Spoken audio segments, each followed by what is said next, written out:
Salut la famille, bienvenue dans cette nouvelle story time. Je sais, je vous donne une petite explication quant au fait que j'ai posté la vidéo de la semaine passée le dimanche plutôt que le samedi. Bref, ceux qui me suivent sur Instagram savent déjà de quoi il s'agit. En fait, je vais essayer de vous donner une explication brève. Moi, mon épaule a tendance à se déboîter vu qu'avant je jouais au basket.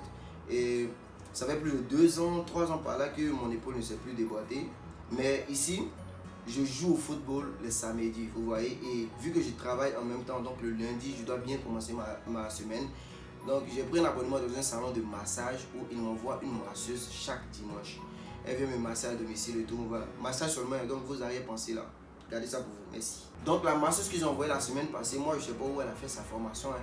Mais quand elle a commencé à me masser et qu'elle est arrivée sur mon dos, elle a voulu masser mon bras ou bien je sais pas c'est quoi, en tout cas elle a voulu faire et elle a tordu mon bras d'une manière, ça a été tellement brusque que je me suis évanoui et mon épaule s'est déboîtée. Et quand elle a constaté que je me suis évanoui, elle a paniqué, elle est descendue, vu que sur chaque immeuble il y a des gardes, elle est partie appeler les gardes, là les gardes sont montés, ils ont essayé de me réanimer comme ils pouvaient, ils n'ont pas pu, et ils ont appelé l'hôpital, je sais pas, ils ont appelé l'ambulance, un truc comme ça.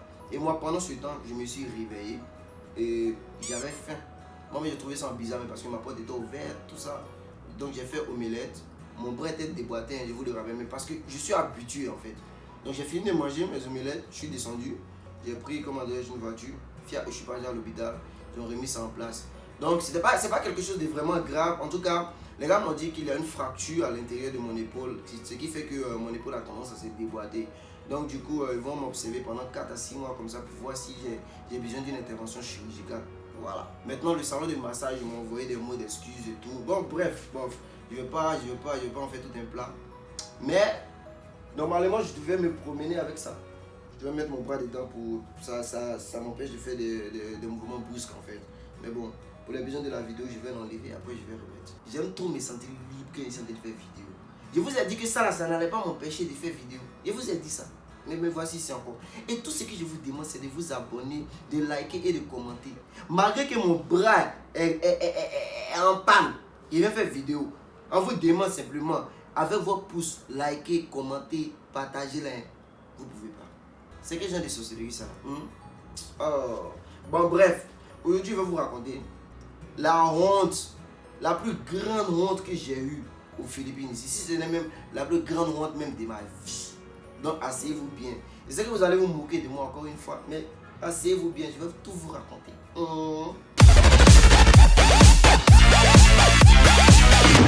Donc comme vous le savez tous, le mignon, lui il n'a pas tendance à arrêter les filles dans la rue pour prendre leur numéro. La seule fois où ça il a essayé ça, vous avez vu comment ça s'est terminé. Ceux qui ont suivi ma story time précédente, si tu n'as pas encore regardé, va regarder. Vous avez vu comment ça s'est terminé, donc je suis plus dedans. Du coup j'ai entendu parler d'une application qu'on appelle Tinder. Alors je télécharge l'application. On me dit que c'est une application de rencontres et tout. Donc l'application c'est quoi en fait? Le principe est simple. C'est-à-dire que la photo de la fille apparaît. Si tu aimes la fille, tu glisses vers la droite. Si tu n'aimes pas, c'est pas ton genre, tu glisses vers la gauche. Et si tu glisses vers la droite parce que tu aimes la fille et que la fille aussi, elle aime ton profil, il y a un match, il y a une correspondance et il y a une fenêtre qui s'ouvre où ça vous pouvez causer par message. Donc c'est dans ça que je match avec une fille. Une jolie fille. Poitrine comme je les aime, normal, tranquille. Fesses comme je les aime, Seigneur.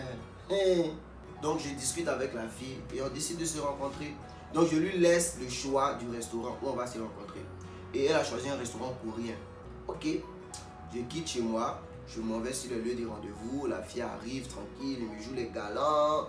Je tire la chaise et s'assoit. On envoie 4 au menu. Je regarde le menu là-haut. Je connais rien dedans. Je suis tout ce que je cherche. Même, je connais rien dedans, rien. Ah! Mais bon, je choisis un comme ça, il fait semblant comme s'il connaît. Vous connaissez Ivoirien. Il va jamais dire dans sa bouche, je ne connais pas. Je choisis un au hasard comme ça. La fille a choisi, ils ont envoyé les plats. On envoie baguette. Je regarde un restaurant, tout le monde mange avec baguette. Et puis c'est un restaurant select. J'ai commencé à me poser des questions et dire, attends, ceux qui mangent avec baguette, là, eux ils sont sûrs qu'ils se rassasient. Parce que ça, si était quelque part d'autre, si était par exemple en Afrique, là, ou même en France, même en Europe, moi j'allais laver ma main pour manger. Mais ici à Joe, et puis le restaurant est tellement select, tu vois même les personnalités mecs qui sont là-bas, tu sens que ce sont les gens qui ont l'argent qui sont dans le restaurant. Ça, ils ne pourraient pas me faire remarquer comme ça. Donc ils regardent la nourriture là même. La fille m'a dit, tu ne manges pas. Il dit, il n'est pas faim. Attends, Dieu seul sait la faim qui m'animait. Dieu seul était témoin.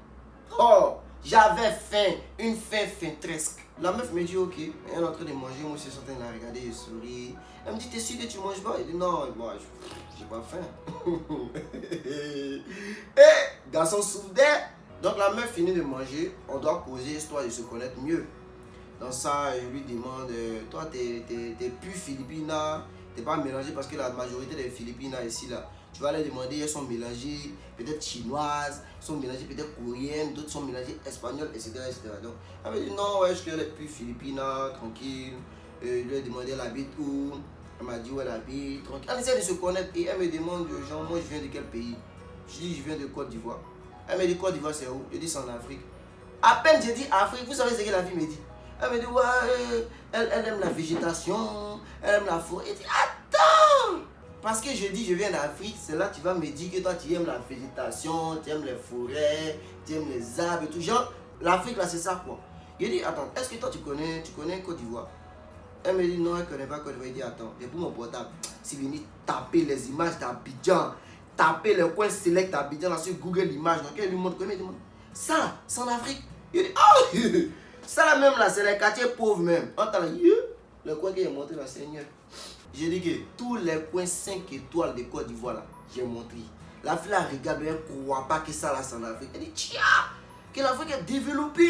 Elle dit, mais attends, l'Afrique, Côte d'Ivoire, c'est mieux que Philippines ici, c'est parce qu'ici on a des opportunités, c'est pourquoi on est venu ici. Sinon, faut pas t'amuser, hein. Tu t'amuses avec l'Afrique, hein. Elle me dit, oh, en vrai, elle ne savait pas tout ça, elle se disait que c'était la jungle, la forêt, tout ça. Elle dit, non. Ça, c'est révolu. L'Afrique s'est développée, fini. Aïe. Donc, on finit de manger, ou que dis-je? Elle finit de manger, je finis de l'assister en train de manger. Et moi, dans ma tête, on allait venir chez moi pour essayer un peu de discuter de la situation socio-politique de la Côte d'Ivoire dans son ensemble. Mais la fille me dit qu'elle doit partir au travail parce qu'elle a des choses à terminer là-bas, vu qu'elle est manager d'un compte assurance ou un compte canadien, quelque chose là-bas. Donc, elle doit retourner au travail. Elle dit, ok, il n'y a pas de souci, je ne vais pas forcer. Donc la fille va au travail, mais on garde le contact, on continue à causer par message, on continue de causer et tout. Donc la semaine suivante, en week-end, on décide de se capter. Mais elle me fait savoir qu'en fait, elle va venir avec sa camarade parce qu'elle a envie de s'amuser un peu, tout ça. Et dit, ok, il n'y a pas de souci, moi aussi je vais venir avec mon pote. Et ceux qui me suivent sur Instagram, j'ai fait généralement des vidéos d'1 minute là-bas, des vidéos du nous. J'ai un pote avec qui je fais tout le temps mes vidéos, Mathieu, il est bien musclé là. J'ai dit, ok, je vais venir avec Mathieu, elle va venir avec sa camarade et on va se capter tranquille, on va s'amuser ensemble le week-end en espérant que le week-end finisse chacun chez soi, dans la chambre de l'autre en train de discuter des politiques des pays contemporains. Donc le week-end arrive, je fais signe à Mathieu, on prend les filles, on s'en va d'abord dans un premier bar qu'on appelle le Royal. Là-bas, la bouteille de whisky, on a pris une bouteille de whisky, ça coûte aux environs de 250 $ par là. On boit tranquille. Genre, ça allait en fait, il y avait de l'ambiance. Moi, mais je sentais que la terminaison de cette soirée-là allait vraiment être magnifique. Très magnifique. Mais aux alentours de 4-5 heures au Royal Bar, c'est plus trop ça. Donc les filles ont demandé à ce qu'on change de bar. Donc il y avait un bar qui était juste à côté, qu'on appelait le Times. Là-bas, eux sont ouverts même jusqu'à midi. Donc, on prend les filles, on quitte au Royal, on s'en va au Times. Mais au Times, on paye l'entrée et c'est environ 25 $ par là. Donc, on est 4, on dit ok, on va payer nos entrées. On paye les entrées et on finit de payer les entrées. C'est là que le videur maintenant, il m'annonce qu'en fait, il n'y a plus de place assise dedans. Donc, du coup, la solution qui restait, c'était quoi? On a dit aux filles, attendez au dehors, nous on va rentrer. Et on va rôder pour voir dès qu'il y a une table qui se libère, on vient vous chercher et on rentre dans le bar. Les filles disent ok et tout. Donc on rentre, on a passé à peu près un truc de 10 à 15 minutes comme ça en train de sillonner partout dans le bar, là, on ne trouvait pas de place assise. Jusqu'à ce que je vois un groupe de jeunes, ils étaient autour d'une table là, ils se sont levés, on dirait qu'ils étaient en train de prendre les derniers shots. Et ils ont pris le dernier shot, ils sont passés. Donc quand ils sont partis, je suis venu m'asseoir en même temps, j'ai dit à Mathieu, appelle les filles là qu'elles rentrent, on va venir s'asseoir ici. On a eu place. Maintenant, je constate que les gars ont laissé une bouteille de vodka, une grande bouteille de vodka à peine entamée sur la table. Et la bouteille, ils avaient bu seulement que, disons, 1/5 seulement de la bouteille. Genre petit seulement. Donc il me dit, ok, cette bouteille de vodka là, ça coûte aux environs de 450-500 $. Donc au lieu, on va dépenser pour venir acheter une bouteille encore là. C'est pas nous, on va utiliser les bouteilles, on va payer simplement sucrerie. Et quand les filles là vont venir, on mélange sucrerie avec vodka là, on la fait boire tranquille. On fait comme si c'est nous on a acheté tranquille, vous voyez. Donc Mathieu fait rentrer les filles là. Et les filles, quand elles sont venues, qu'elles se sont assises, qu'elles ont vu la bouteille, même si la table même, elles se sont fait signe d'une manière, genre, les gars, ils sont prêts. Comme si c'est nous on avait acheté. Mais il faut nous voir aussi, nous aussi, dans nos malins. Yeah! T'as dit que c'est nous on a acheté pas là. On dit, serveur, viens ici là. Voilà, faut envoyer. Vous voulez boire votre vodka avec quoi? On a demandé aux filles là. Il y a une qui dit elle veut boire avec Sprite, il y a une qui dit elle veut boire avec Coca. Donc, on va envoyer 4 bouteilles de Sprite, 4 bouteilles de Coca là, fait rapidement là. Donc, le serveur est pas.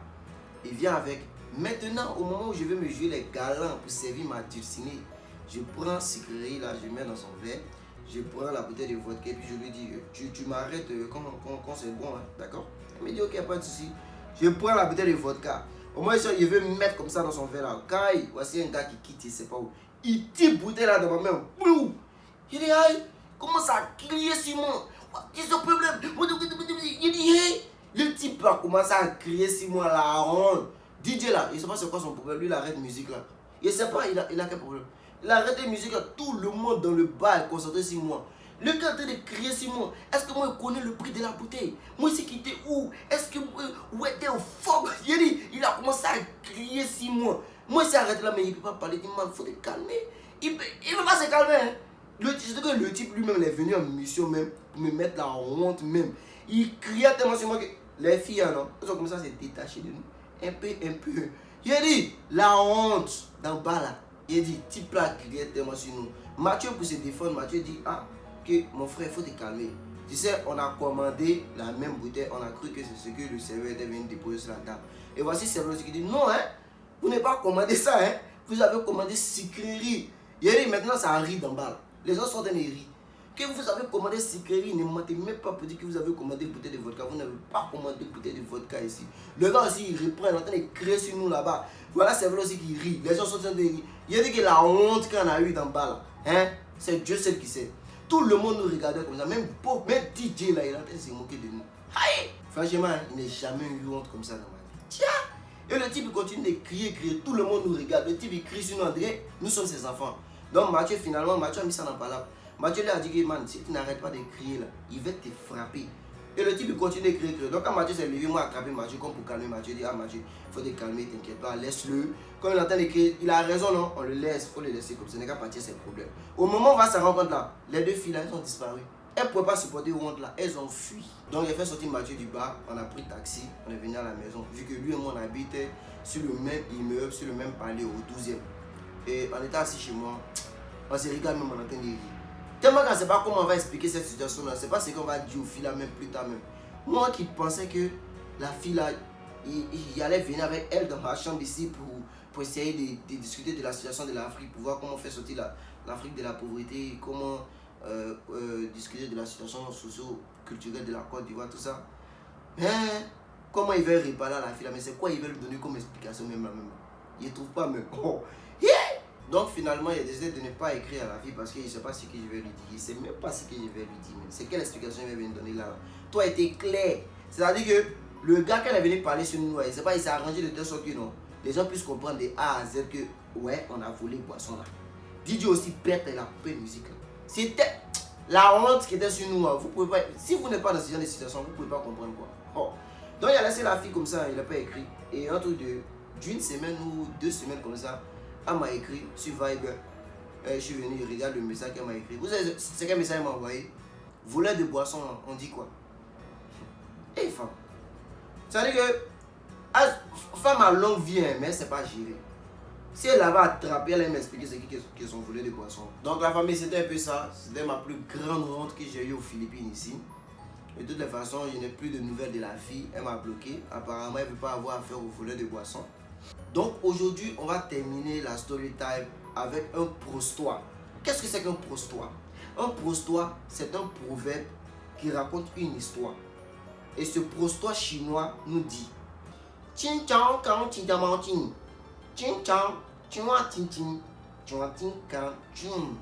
Ça veut dire en fait que peu importe la situation que tu vis, souris et même ris si tu as l'opportunité de rire. Car il y a une personne qui vit toujours pire que ta situation. Car dans l'ancien temps, il y avait un petit village en Chine du nom de Chungkansong où là-bas quand tu voles quelque chose, on met dans ton anus. Et ils ont attrapé 3 voleurs. Le premier voleur, il a volé citron. 4 citrons. Ils ont pris les 4 citrons, ils l'ont mis dans son anus. Le deuxième voleur, il a volé coco. Et ils ont pris coco là. Pendant qu'ils sont en train de forcer coco là pour mettre ça dans son anus, il rit. On lui demande pourquoi tu ris. Il dit non mais regardez lui qui est là-bas là. Lui il a volé mouton. Merci.